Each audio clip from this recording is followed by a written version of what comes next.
Hi, this is Eric Zevallos, and today we will be talking about superficial and soft tissue ultrasound. Before we begin, I have no disclosures and no conflicts of interest. So the goals of this lecture are going to be to interpret soft tissue structures using the ultrasound, to become comfortable with the indications for superficial and soft tissue ultrasound use. We want you to be able to differentiate between common pathologies such as abscesses, cellulitis, necrotizing fasciitis, and lymph nodes, and then be able to recognize the procedural utility of ultrasound for foreign body removal and incision and drainage. Superficial ultrasound is one of the easier ultrasound applications as far as image acquisition. The reason for this is because most of the structures that you're going to be looking at are superficial, meaning that there's less to interfere with image resolution. It is clinically important in that a lot of pathology that we see with ultrasound are common patient complaints such as abscesses, cellulitis, or foreign bodies. All of these abnormal pathological processes are easily imaged as they are superficial structures. The ultrasound also allows us to guide therapeutic procedures, eliminate unnecessary procedures, and as always, it avoids that unnecessary radiation exposure. Now, similar to the other examinations, we want to view all structures in two planes. We want to scan slowly and identify the all structures, not just the structure of interest, but also the surrounding structures. As you begin to practice with the superficial ultrasound, you're going to find that very fine movements make a large difference, so handling of the transducer is highly important. One of my recommendations when I'm teaching this is that while you're scanning, place either your ulnar prominence or your small finger very lightly on the patient as an anchor point. This way, you have a relationship to how far you're moving the probe in one direction or another. This is particularly important when you're attempting to identify those adjacent structures. Now, often, the areas that you're imaging are painful areas, such as cellulitis or abscesses, so pain control is essential in order to have that patient cooperation. And always begin scanning away from the area of interest. This way, you have the chance to look at the normal anatomy, and as you approach the abnormal area, you can then readily appreciate the abnormal. Now, the clinical indications for ultrasound are numerous. Today we'll be talking about specifically skin infection evaluation, foreign body evaluation and removal, and the lymph node evaluation. As you can see at the bottom, musculoskeletal applications such as tendon evaluation, arthrocentesis, and nerve blocks. This is one of the newer areas of research and interest with ultrasound that we won't be talking about today, but that definitely fits into the superficial and soft tissue ultrasound component. Now, talking specifically about the soft tissue infections, the main goal is to be able to distinguish the difference between cellulitis from abscess. You then want to be able to localize the area of the abscess, be able to assess for its depth, its size, the proximity of the abscess to other nerves or vessels. It can also help you in performing incision and drainage, as well as ensuring adequate drainage after you have performed the procedure. So why use ultrasound for soft tissue infections? Well, clinical finding is often misleading, specifically when trying to differentiate between an abscess or cellulitis. Abscesses can be very small or very deep, making the physical examination difficult and often insensitive. This ambiguity of clinical findings can often lead to unnecessary procedures or undertreatment. Ultrasound is highly accurate in both the detection of the abscess as well as the differentiation between cellulitis and abscess. Now, looking at the literature specifically for superficial ultrasound, back in 2005, Squire and company looked specifically at the utility of emergency ultrasound in detecting subcutaneous abscess. And then they compared the ultrasound examination to the clinical examination. And as you can see here, the ultrasound examination was both more sensitive and specific when compared to clinical examination alone. Now, the next question is, does this have any effect on the way that I practice or manage my patients? And this was looked at by Tyal and company, where they evaluated the effect of diagnostic soft tissue ultrasound on the management of ED patients who presented with clinical signs of cellulitis. In this article, ultrasound changed the treatment plan in over half of the cases, in 56% of the cases. Of the groups who the physician believed did not need incision and drainage based on physical examination alone, 48% of those received incision and drainage after ultrasound evaluation was performed. In other words, that's approximately half of these patients who would have been undertreated or not appropriately treated for their infection. On the flip side, for the group who the physician believed needed incision and drainage, 36% of those did not need incision and drainage after ultrasound evaluation. That's approximately a third of patients who would have had an unnecessary procedure performed if not for the use of ultrasound. Now, another group of researchers looked to see if this would also apply to the pediatric population and found that it did. In 22% of the pediatric cases, ultrasound changed the management of the physician who was trying to determine if the patient had cellulitis versus an abscess. Now, for the superficial and soft tissue ultrasound, we're going to be using the linear or vascular probe. This is the high frequency, high resolution probe. Always remember to use a probe cover or a sheath in order to avoid cross-contamination, as we're often looking for cellulitis or abscesses and you don't want to transmit that infection from one patient to another. And use a large amount of gel. This will often help reduce the amount of pressure that you need to apply to the area of interest, which significantly will reduce pain. Again, always visualize structures in two planes, both longitudinal and transverse. If you have a fluid-filled structure, you want to measure it in two planes as well. If you're unsure about the contents, whether it's a mass or a fluid, gently apply some pressure.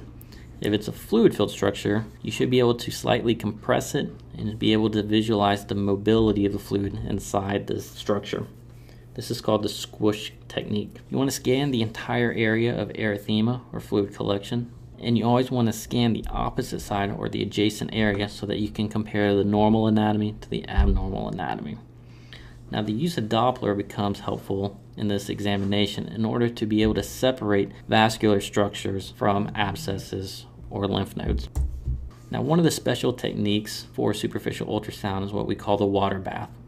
And you place a patient's hand or foot into a container full of water. This water will act as a medium, much like gel does, and allows for the transmission of your ultrasound waves.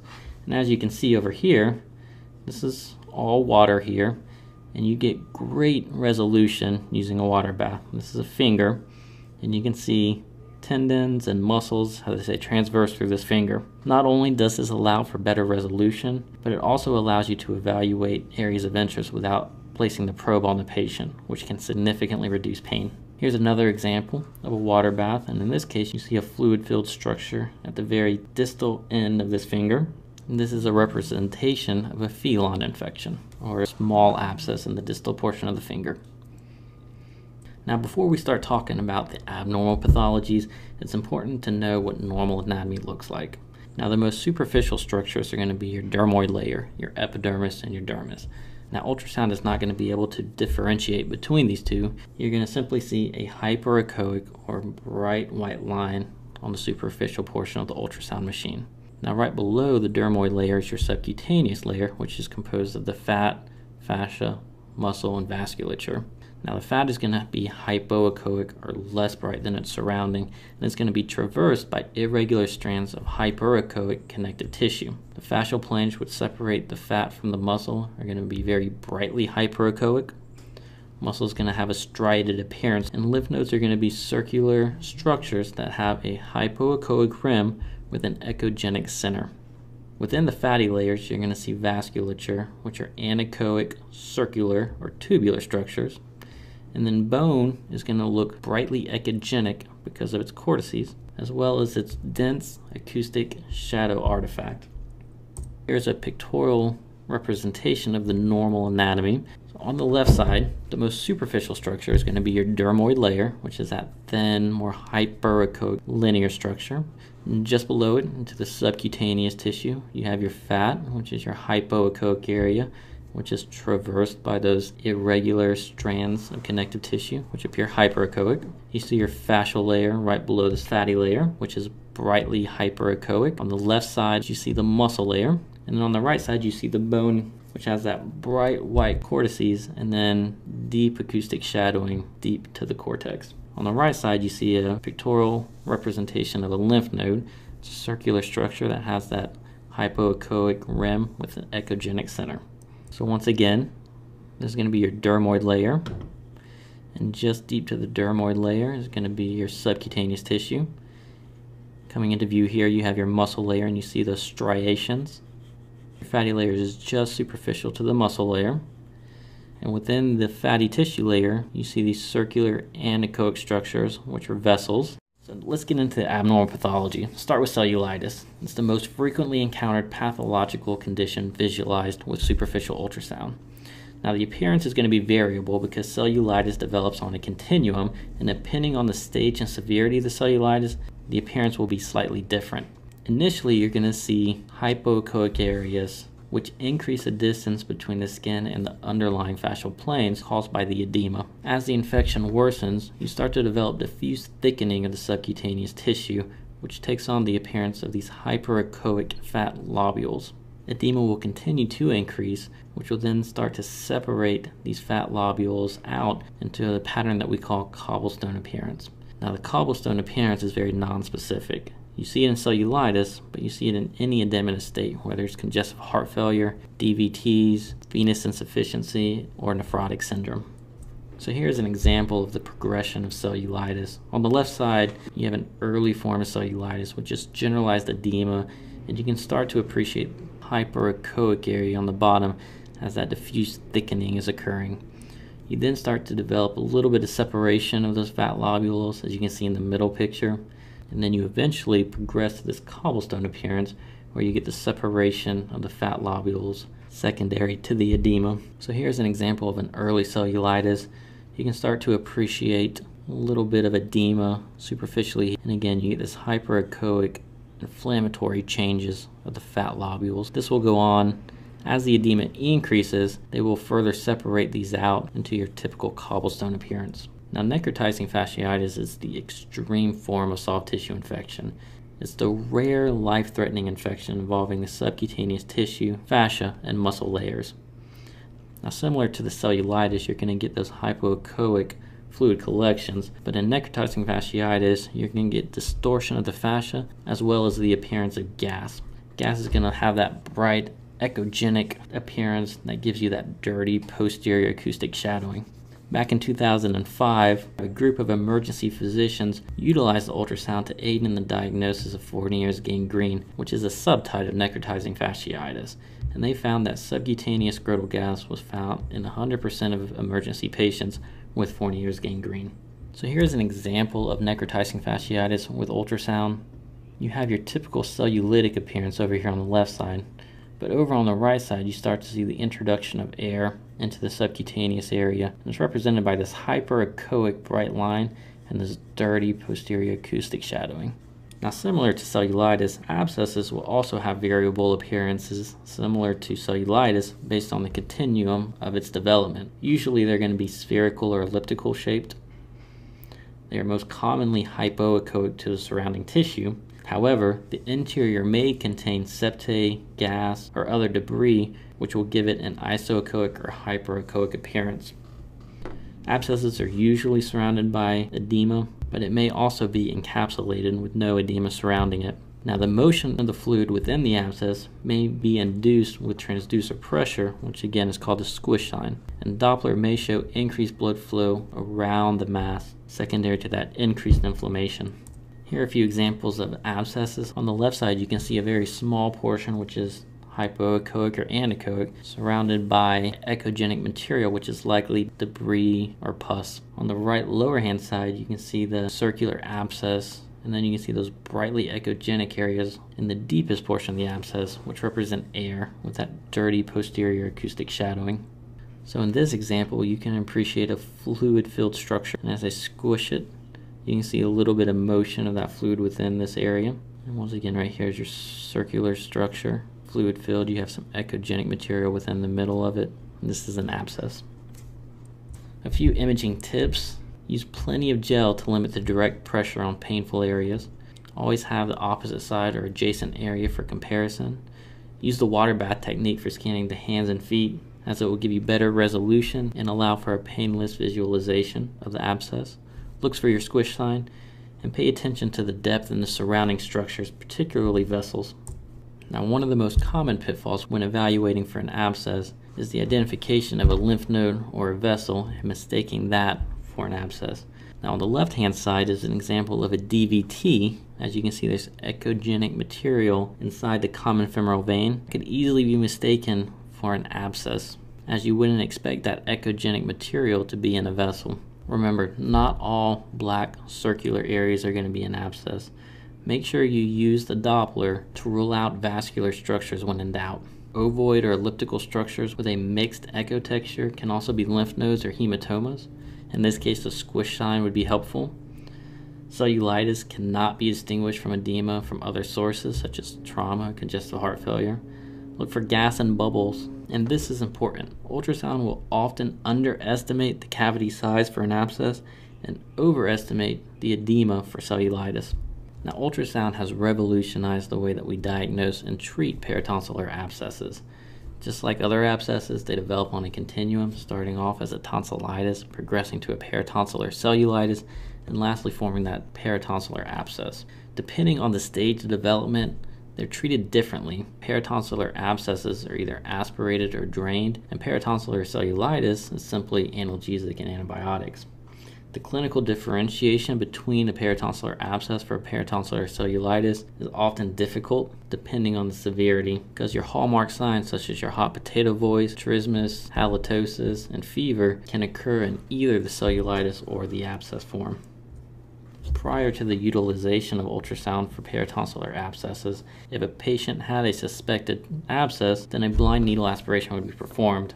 The problem with the blind needle aspiration is that the complications, such as a vascular puncture or parotid gland puncture, are not all that uncommon, and the false negative rate is approximately 10 to 24%. To visualize a peritonsillar abscess, we use the high-frequency intracavitary probe. Again, we cover it with a sheath or probe cover, and it's always helpful to have a pre-application of topical anesthetic spray for patient comfort. Now, the relationship to the carotid artery to the abscess is of utmost importance. Generally, it's located posterior lateral to the tonsil and usually within 5 to 25 millimeters of the abscess. Sonographically, the internal carotid artery is identified by its anechoic and tubular shape. Now, normal tonsils are going to be oval in structure, and they're going to have a homogeneous low-level echo texture, usually going to be within the range of 10 to 20 millimeters. Peritonsillar cellulitis, you're going to start to get that inflammation and swelling of the tonsil, so it's going to be larger than 20 millimeters, and you're going to start to have this striated or cobblestone appearance. And then your peritonsillar abscess, you'll have your typical cystic appearance that you would expect with an abscess. Now, here are a few examples of the difference between the peritonsillar cellulitis and abscess. On the left upper side, you see a slightly enlarged gland, which is beginning to have mixed echo texture. And then on the bottom left and on the top right, you start to get the introduction of edema or that hypoechoic appearance. And then on the bottom right, you have your typical appearance of a cystic structure sitting inside your gland. Now, ultrasound is very sensitive for the detection of both a peritonsillar cellulitis and a peritonsillar abscess. It also allows for real-time incision and drainage of your peritonsillar abscess. And again, here's an example of your peritonsillar abscess. As you can see, there's that fluid-filled cystic structure with mixed echo texture and internal echoes. So next we'll talk about foreign body evaluation with the ultrasound. It's a common complaint. Foreign bodies come in various shapes, sizes, and materials, including wood, glass, and metal. Foreign bodies are often difficult to detect by physical exam alone, and depending on the type of material, may even be difficult to detect radiographically. The advantages of ultrasound is that you can detect both those radiolucent and the radioopaque materials. Ultrasound is accurate in determining the size, depth, and as you look at the foreign body in multiple planes, you can start to develop that 3D structure of the material. It also allows for visualization of nearby structures, such as tendons, arteries, and bones, and then allows for guided localization and removal of the foreign body. Now, the ultrasound characteristics are going to vary depending on the material makeup of the foreign body. On the bottom left and the middle, you can see there's glass and metal. Both of these give a reverberation artifact, where you can see those bright lines that form underneath the foreign body. In contrast to plastic or wood, which is going to give you a dark posterior acoustic shadow, as you can see on the bottom right side. In a study looking specifically at the foreign body evaluation of wood versus rubber and comparing the sensitivity and specificity of plain radiographs to ultrasound was significantly more sensitive in both the detection of wood and rubber, though slightly less specific when compared to radiography. Now, when doing the foreign body evaluation, the exact characteristic is not important. What is important is the evaluation of the surrounding structures, the depth of the foreign body, and for surrounding signs of infection. So in this example, you can appreciate a foreign body coming in about 45 degrees through the subcutaneous tissue right here. This foreign body gives you this dark posterior acoustic shadowing, so it could potentially be a piece of wood. And you can see it traverses this fascial plane right here. Here's another example. You have bone right here, and as you scan through, you start to see this pinpoint foreign body right here. Now it gives you that reverberation artifact that we were talking about before, which is common of metals and glass. Now ultrasound is also used for direct localization and removal of the foreign body.